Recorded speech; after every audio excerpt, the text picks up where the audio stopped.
This video was created by YouTube channel Renee Rowland. The Untwisted Sister, Grace Isn't Fair.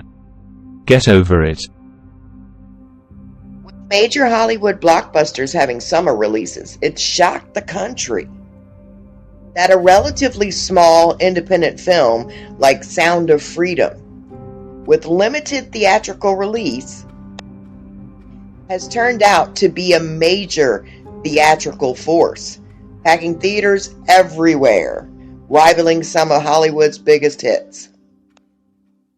This has happened against all odds, and forces continue to try to keep theatergoers from seeing it. The film, despite being trashed by the mainstream media as, quote, ridiculous conspiracy theory,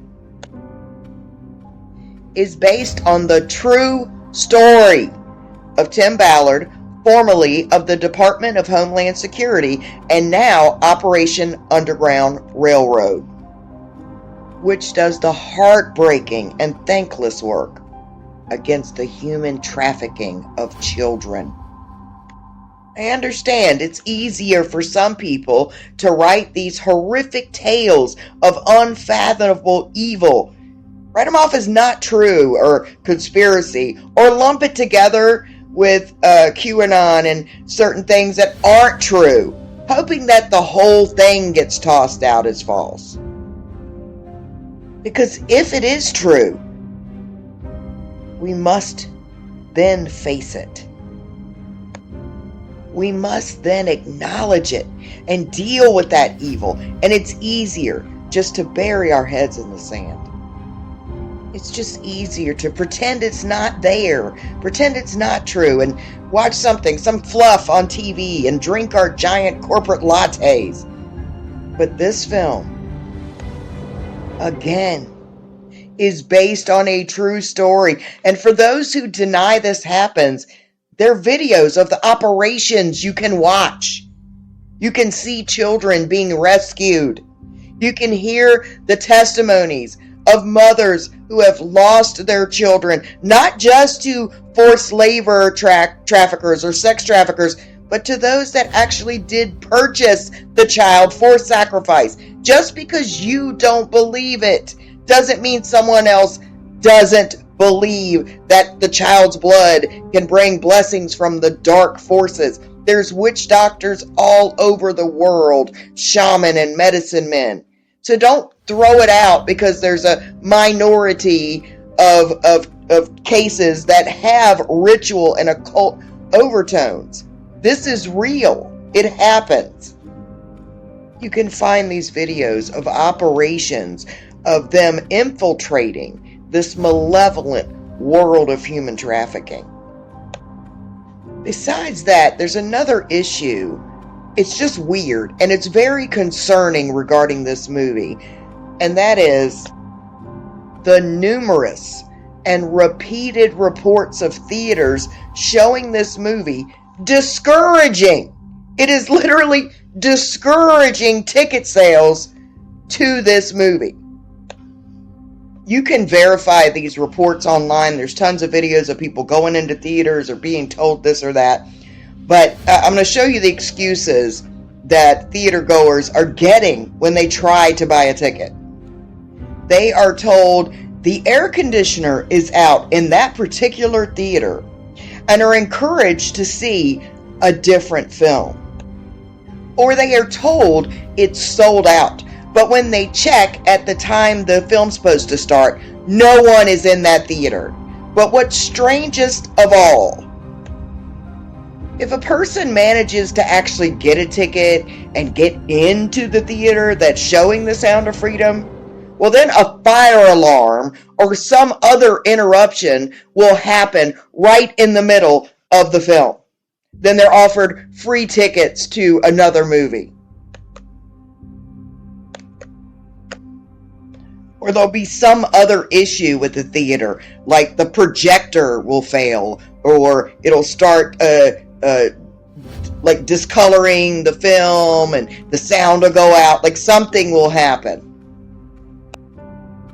Lately, audiences have become hip to these tactics and are staying put.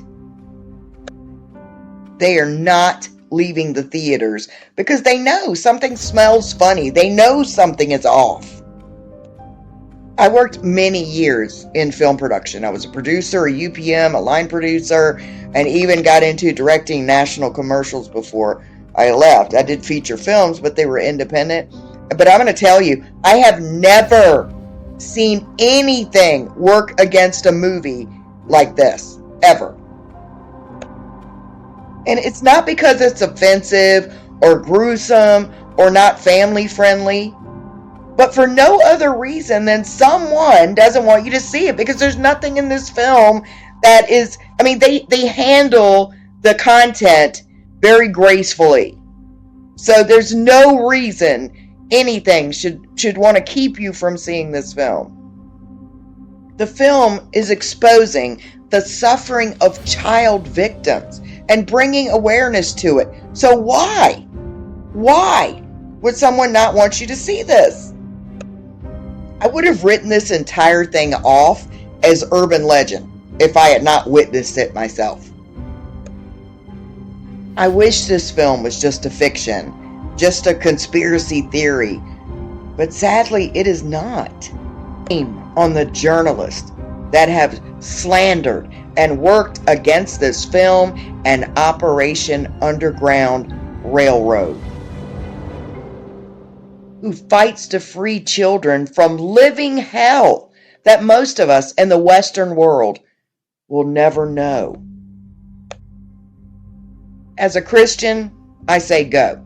Go buy tickets, support this work, and get the information out there, so that light shines on this darkness and there is no corner in which these monsters may hide. Ephesians 5:11. Have no fellowship with the unfruitful works of darkness, but rather reprove them. I can't say who's responsible for the obstacles, the numerous obstacles constantly placed in the way of those who want to see this film, or who is working so hard against this film itself, but I do know who is ultimately behind all unspeakable evil that men do. Ephesians 6:12. For we wrestle not against flesh and blood, but against principalities, against powers, against the rulers of the darkness of this world, against spiritual wickedness in high places. I am aware of the religion of some of the people involved in this film, and it is not evangelical Christianity. However, it's bigger than our faith differences.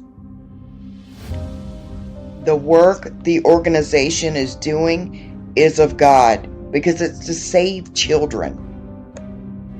For that reason alone, every child of God should support the film and Operation Underground Railroad. May God bless and keep these people doing this very difficult, dangerous, and heartbreaking work. And God bless you all as well.